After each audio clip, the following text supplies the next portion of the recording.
Enfin, en fait, je veux dire, depuis 4 éditions que je cours, là je vais pouvoir enfin exposer un peu plus tranquillement, avec un peu moins de pression. Voilà. À la base, je suis un coureur qui vient de la piste et de fil en aiguille sur ma carrière professionnelle, à un moment j'ai voulu faire le métier qui correspondait à mes envies, voilà, vivre un peu de sa passion. Donc j'ai ouvert un magasin de Run Ever sur La Rochelle, un magasin dédié à la course à pied. Et de fil en aiguille, après, je me suis dit pourquoi pas participer au marathon de La Rochelle. Donc il y a eu un premier jet il y a 5 éditions maintenant. Premier jet assez concluant, ça m'a vraiment plu, j'ai vraiment kiffé le marathon, quoi. Et donc tous les ans je suis revenu sur La Rochelle, sauf cette année où j'ai été chercher une course un peu plus rapide, un peu plus dense, à Amsterdam, voilà. C'était il y a 2 ans à La Rochelle, j'avais fait 2h25, mais en 2h25-40, mais en courant absolument tout seul du 2e au 42e. Je me suis dit maintenant peut-être que tu arrives dans tes meilleures années sur marathon, qu'il ne faudrait pas louper le coche. Et là cette année j'ai fait 2h23-59 à Amsterdam. Moi j'ai essayé de partir avec les premières féminines. Je m'étais dit quelle est dans ma tête partir avec les premières féminines pour bénéficier au maximum d'un groupe. C'est parti un petit peu vite, on est parti sur les bases de 2h22 et au 15e on était sur les bases de 3h20 au kilo et au 15e les filles ont décidé de réaccélérer à 3h17.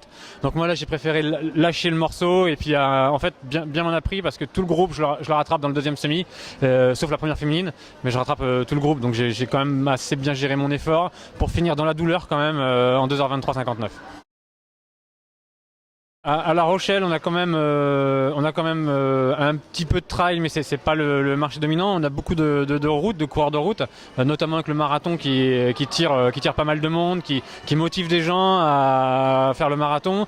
Et on a un deuxième booster dans le coin, c'est la Sarabande des filles qui attire beaucoup de filles, où c'est un 5 et un 10, où c'est quand même accessible et qui tire quand même pas mal de participantes à la course à pied. Donc on a quand même un gros potentiel de coureurs sur route, voilà. En règle générale, le Poitou-Charentes, en termes de coureurs, de densité, on est une toute petite région athlétique en fait. Voilà, et malgré ça, il y a quand même certains coureurs qui arrivent à sortir leur épingle du jeu. Je pense à des poids de vin comme Amat Abdou, Abdou Daoud, que tout le monde connaît, qui a fait un podium au France l'an dernier.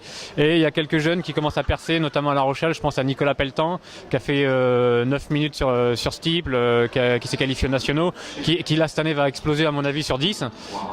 Donc on arrive quand même à avoir quelques jeunes de ci de là. Mais eux-mêmes, je pense aussi à Henri Lacoste qui a fait les mondiaux cadets sur 800 mètres, qui est en 1,50 en cadet. Mais même eux arrivent à voir qu'il manque de densité. Ils n'ont pas grand monde sur les entraînements pour partager les entraînements et se tirer vers le haut. Donc c'est un peu dommage, voilà. Mais bon, c'est un peu le lot de notre région.